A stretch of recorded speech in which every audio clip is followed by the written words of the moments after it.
Hi, I'm Darren Yeo, I'm Kenneth Chung. and you're watching DUMC DUMC Chats, Chats, where passion. and people meet. Exactly.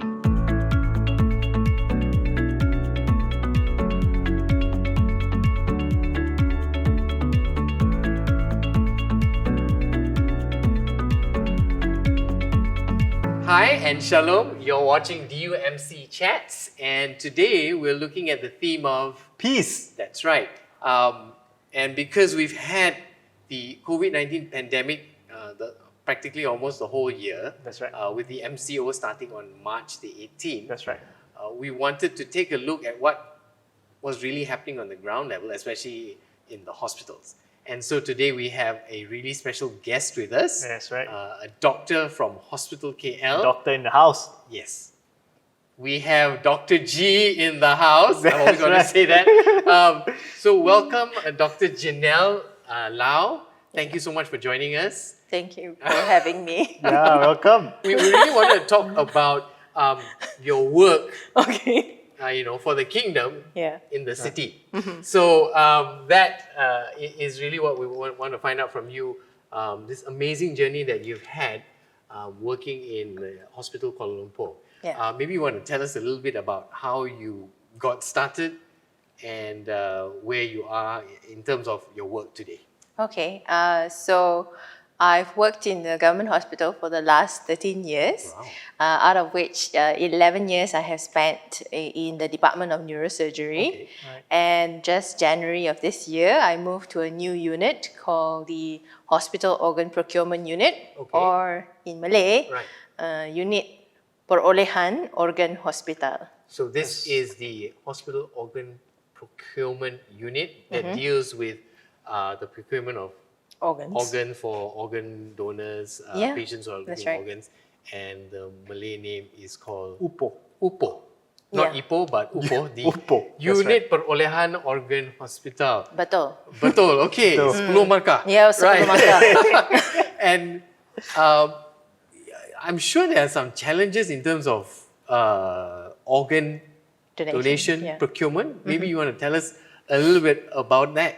Okay, so the unit that I'll work at, the Hospital Organ Procurement Unit, actually was established by KKM.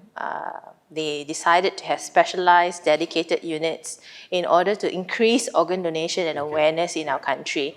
And so, actually, we're very low down on the list of, countries that have organ donation. So we are probably at the Very bottom. bottom of countries that actually have. The top is Spain. They are the Okay. leading country in Wow. terms of the availability of organs. availability as well as services, Right. like awareness and things Okay. like that. So our country, because of the need, there are people, with kidney failures, Okay. liver failures, eyes, people need organs. And if we are not actively creating awareness and also looking for potential donors, these people will just have to go on with their suffering and, without anybody to help Right. them when we can. So, And how many people, I mean, just to give us an idea of. so like last year, the number of people needing kidney donations were 20,000. around. 20,000. 20,000. And what is the turnaround rate for? I think even like few receiving- years, because that's why people go through dialysis and things like that. So before you get a kidney donor, Right. But things have been looking up ever since the government has invested Okay. more time and effort and resources into increasing organ donation. Right. And so actually before COVID hit, we were really on a good momentum up. COVID just Right. came and was like a showstopper for a lot of things, not just businesses Yes. or your income, Yeah. things like that, but even in this area. Yeah, even in this area. And I think I decided to go into it because, it is something that we will be dealing particularly also with death, because we have two kinds of donors. Okay. One is your living donor, Right. somebody who's willing to donate one kidney a part of his liver to a relative. Right. But we do get a lot of donors actually from cadaveric, so people who are on the verge of death. And they're willing to Or they may donate their have organs. pledged, or their family Right. is willing to donate. Right. And so actually I was interested because I was more interested in helping families get through that grief. Okay. And do something that perhaps would bless somebody else, Right. and in Right. turn, they would find some kind of peace with that as well. So that's actually why I decided to move into the unit, Okay. and I barely got started, maybe like 2 months, since January this year. So since January, you got into this unit, Yes, and then in March, yes, almost 2 months plus later, your life was then took a massive detour Yeah. because of the pandemic. yeah. Right. And in a sense, how, well, this, again, since we're talking about that, let's do a little bit of a awareness campaign. Awareness campaign. And so how would anybody be involved in, in organ donation or in any way? So actually all we need is people to pledge. Right. And you just have to contact the National Transplant Center, Okay. and just email them. You can Google it, it'll be there immediately. Email them that you are interested, or you can walk into a main hospital and say, I want to pledge to donate my organs should anything happen to me, and we'll just get you signed up. Okay, cool. Well, I also understand that COVID-19 not only just impacted, various industries, it impacted lives. Specifically, and that's why you're here today, is how COVID-19, the pandemic, actually impacted your life personally, Okay. and on a community level, I guess, and how you came to play a very crucial role Yeah. in the, I guess, the battle against against COVID. Yeah. So maybe you want to tell us a little bit about that. Okay, I think like the week before MCO happened, so we were told that we had to stop organ donation services, and my immediate supervisor was like, okay, so now you're free. Next week, we might be having a meeting about a COVID operations room, and I think since you are free, I think you can go help out. Right. Okay, and actually, truth be told, even though COVID had been active since late last year, a majority of healthcare workers, with the exception of the infection control team, were not very well versed with Right. it. It was just perhaps on the fringes of our awareness, because we weren't really knowing a lot. It might be another infectious disease like TB. So, but did they have that kind of how would I say, the approach like SARS or H1N1 things like Yeah, that? that's it right. was something that, Yeah, and so because we were already so used to H1N1 and SARS already, so we were like, okay, we will manage it. And then Right. suddenly it was like, it never occurred to anyone that it would just blow into a full-blown pandemic. Yeah, it would be so national level, yeah, global. globally, and then so even healthcare workers were like, because it's called novel coronavirus because it's novel, nobody's seen it. Right. It might be a mutation of a previous virus, Right. but we didn't know how it would infect others. We don't know Right. fully. We're learning as we're treating and managing. So actually, I wasn't very aware. I was like, okay, COVID-19, and I think I had come back from a holiday, and I was like, oh, this is an infectious disease. We Okay. need to be careful and things like that. But I knew nothing, basically. So not much. I mean, I'm not an infectious disease Right. consultant. Yeah. And I Obviously. think so. Then the next week happened, and the deputy director, Okay. one of the deputy directors, messages me and says, "Hi, is this Janelle?" I was like, "Yes." We're having a meeting, Okay. at 11 a.m. Right. So are you available to come? I said, yeah, for sure. So I got into the room.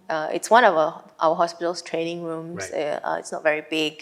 And when I sat in, I was like thinking, oh, okay, I see a few people I know. Right. But as the room began to fill, I saw a lot, mostly head of departments. Right. All right. For me, being a medical officer, Right. Right. it's like, oh, why are all these bosses So in the room? here you are, feeling like a guppy in a huge pond Yeah. with large garupa fish.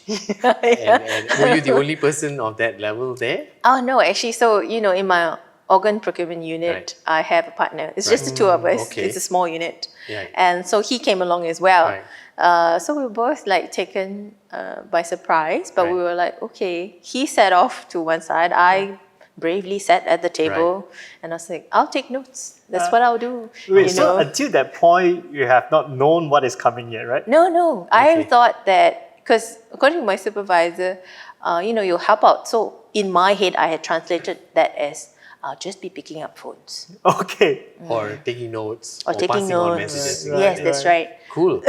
So we're going to take a short break here, and when we come back, we're going to find out just how taking notes and answering phones That's became right. something more than just that.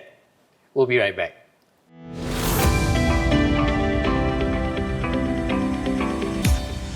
Hi, and welcome back to DUMC Chats, and we're talking about the theme of peace. Peace, that's right. And in the studio with us, we have Dr. Ginelle Lao, who is currently serving in the hospital KL, Kuala Lumpur.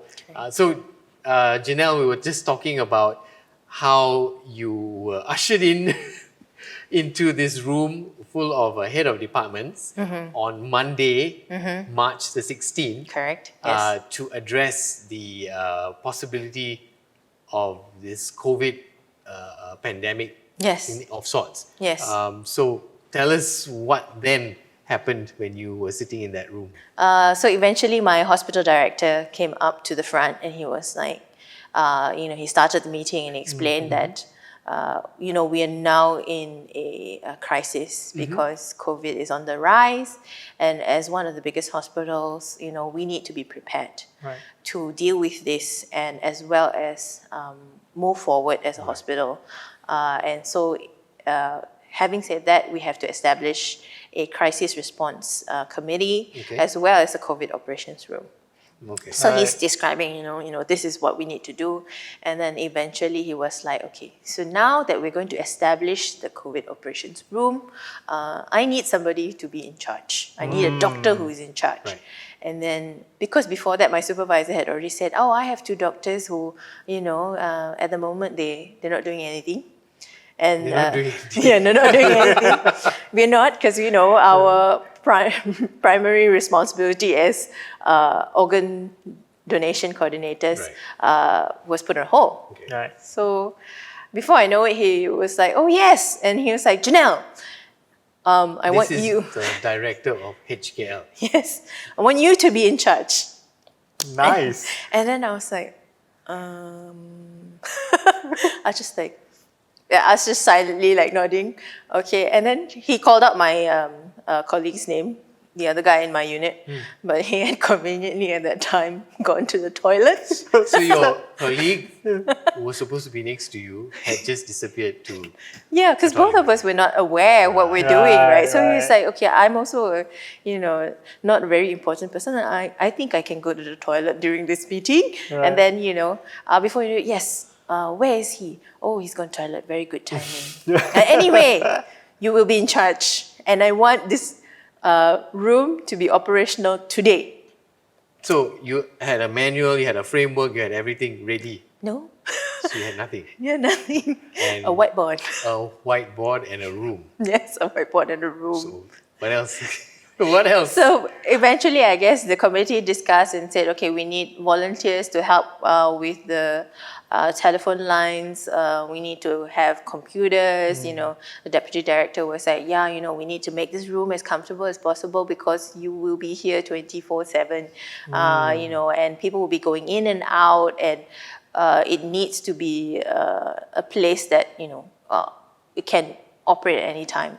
So, but the first day it was just like, okay, what's our email? Establish an email. What's our phone line? Okay, establish a phone line. What's the name of the room? Okay, the name of this room is this. Okay.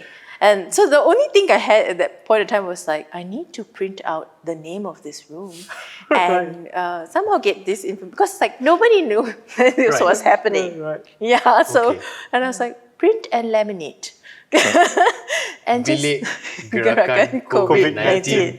Yeah, and just put it on the door.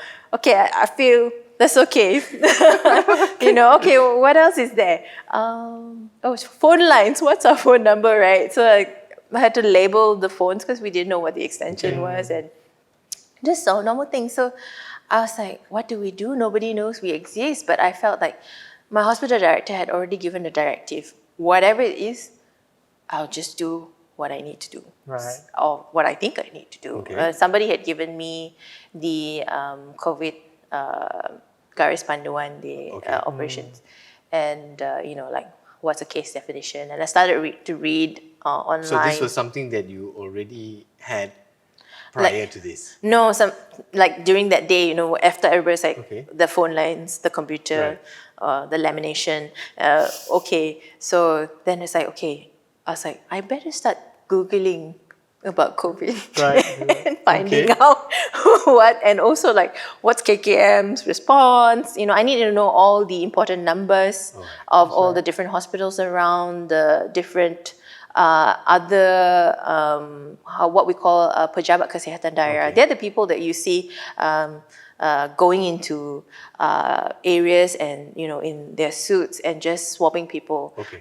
So each district has has that health department, and so we needed to know that because the main function of this room was to coordinate and gather information and resources. So we would know how to move. We had to really be fluid. So everything had to be centralized, and that was the function, the main function. Did you know that the MCO would hit on March 18? Yes, there was an announcement, I think, over the weekend, and but we didn't know what a lockdown meant, right? There was no guideline. Lockdown means And we've never really had a major lockdown in probably a long time, since maybe Darurat or something like that. yeah, right? and technically it wasn't a state of emergency yet Right. because armed forces weren't being called, and but still, as even a member of public, you wouldn't know what What it a state of emergency meant. Correct. I'm You'd sure be there like probably isn't- seeing Hollywood movies in your head. Exactly. I'm It's sure not there like- isn't any school that taught you of that. Or like unlike Singapore, where they have their this, Training. their training and all That's that right. to Yeah. every citizen. Yeah. Everybody was just in a Yeah. blank state. Yes. So what you're telling me is, in 2 days, you were just ushered in from medical officer of the donation Organ unit. unit. You're straight into the heart of this pandemic operations to set up the operations room or the bilik gerakan COVID-19 Yes. in 2 days. Yes. How did you feel in the midst of all of that? I think first it was like awkward, and then the second thought was like, oh, I didn't see this coming. But it was strangely, there was no panic. Yep. There was no worry. There's just, okay, this needs to be done. Okay. And there was just a peace, Right. there was no like breaking down, crying, this is a tragedy. But it was just like, okay, what I think I need to be doing, this is what I need to do. And Right. I think only now, when you ask me these questions, I can look back on it and say that's how I felt. But Right. at that moment, there was no analyzing, oh, this is how I feel. Right. Or it was just like, okay, straight to the task. Okay. Let's just do it, whatever it is. Right. I'll just do it. And so what would be your kind of like a day-to-day? Okay, so every morning, as a hospital, led by my hospital director, we would have our own crisis preparedness committee meeting with various departments and people involved in the hospital, just to update where we are at with our statistics in terms of resources, Right. in terms of information, in terms of changing policies, problems, anyone on the ground has questions. So we would start the morning like that, in the morning at about 8 in the morning. Right.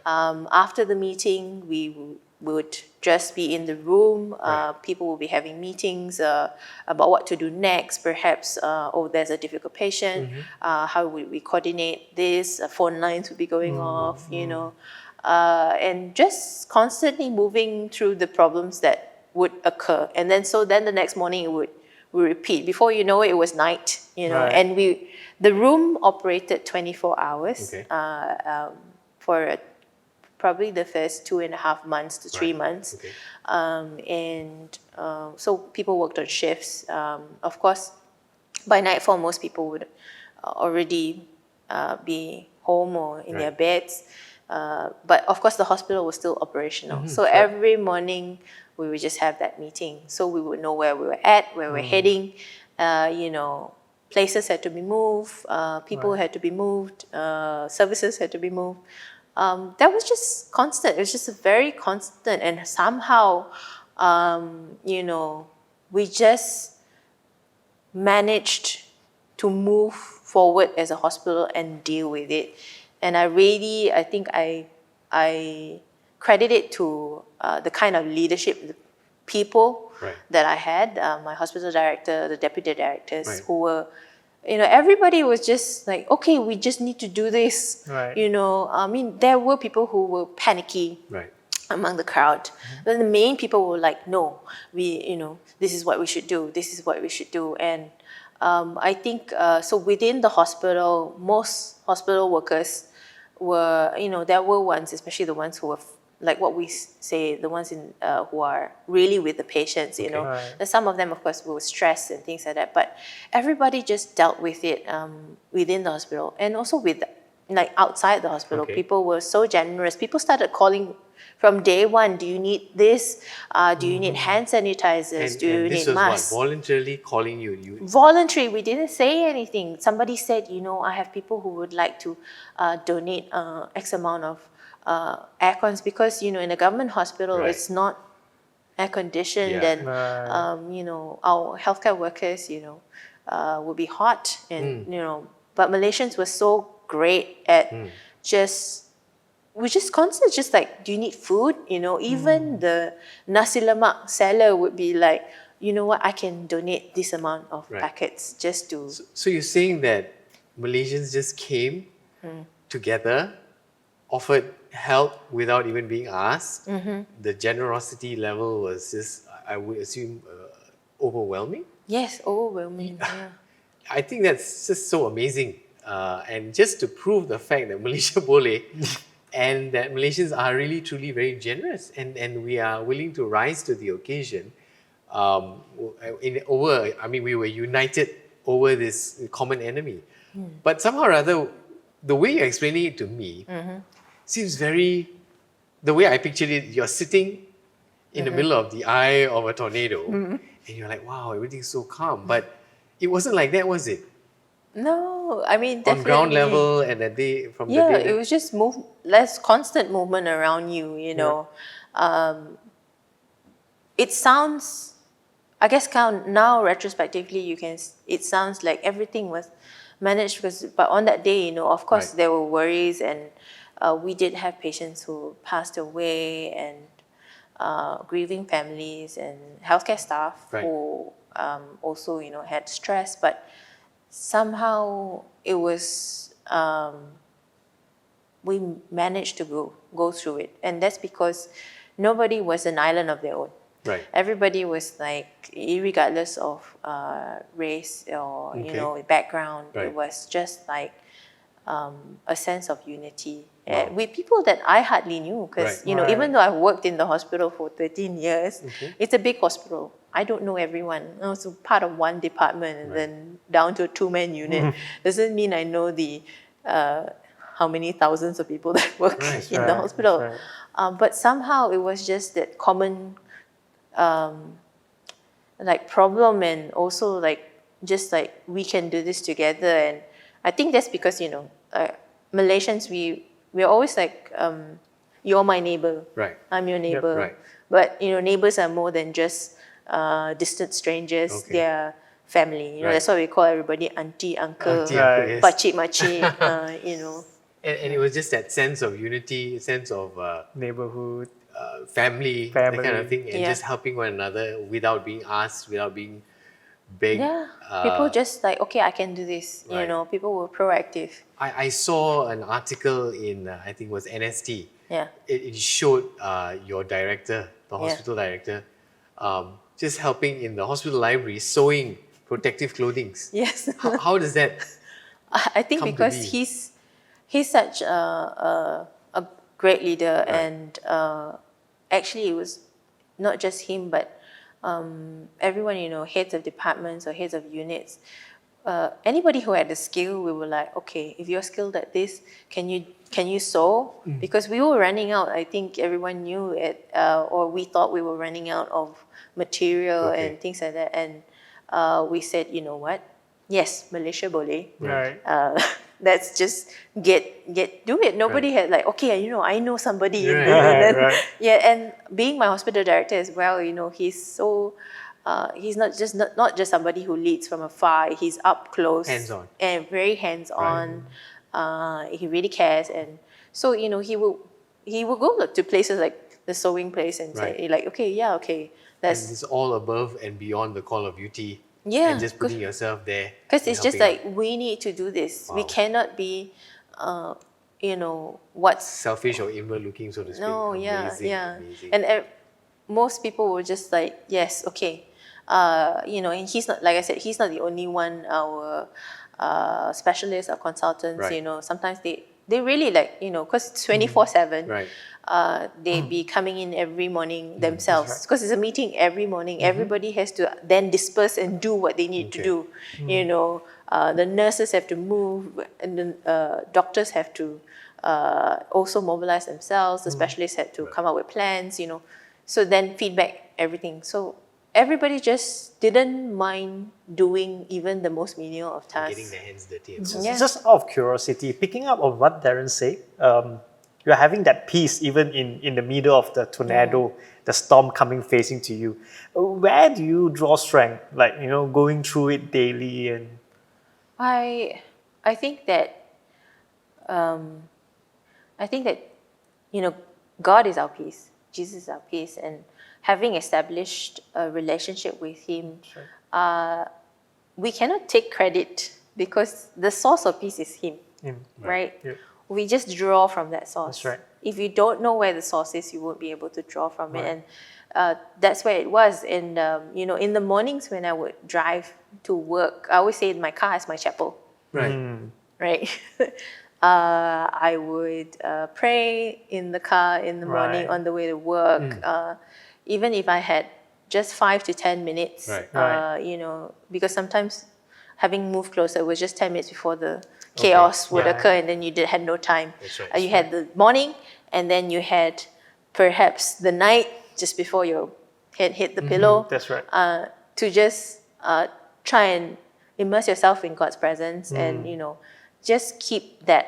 But not just that, but as well as the community Right. I Right. had as well. So I actually was studying theology, Right. and actually technically I have finished 3 years. Wow. Wow. And even during that time, I had to make time for my night classes every Thursday. Online classes. So you're running bilik gerakan Yeah. and you're also running class online. Yes, and Amazing. I think I was so grateful for my college because we, while studying theology, so the college believes that we do theology in the context of worship. Right. Yeah. So which means that before we start our lessons, we have a time of worship as well as a time to share a brief word. Right. Right. Before we head off to class. And then even in class, as we're dealing with certain theological questions or modules, there will be time, Zoom breakout. Right. We'll be like, and we'll be sharing with each other. And that really helped because sometimes I felt that a normal Sunday, I couldn't make an online service for Correct. 2 hours. That's Yeah. Right, and but the Thursday night, I could do it. Sometimes I would catch the church service too late, but at least with the Zoom online classes, it felt like I had community around So me. that was your community during this period, and that was where part of the strength that you drew in on a daily basis, I would think, that was your community and sort of like one of the pillars of support that took you through this whole thing. We're going to take a quick break, and when we come back, we will actually take a deeper look at how Ginelle's experience with the pandemic and being right in the middle of all the chaos, and how she experienced God's peace. That's right.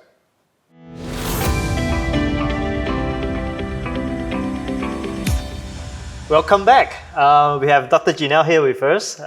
We heard about what did you do in Bilik Gerakan, how it started, and I was just listening to your story. I was amazed by the amount of peace you have, that even through the chaos daily, and people outside, as we look in, we are already in that mode of panic.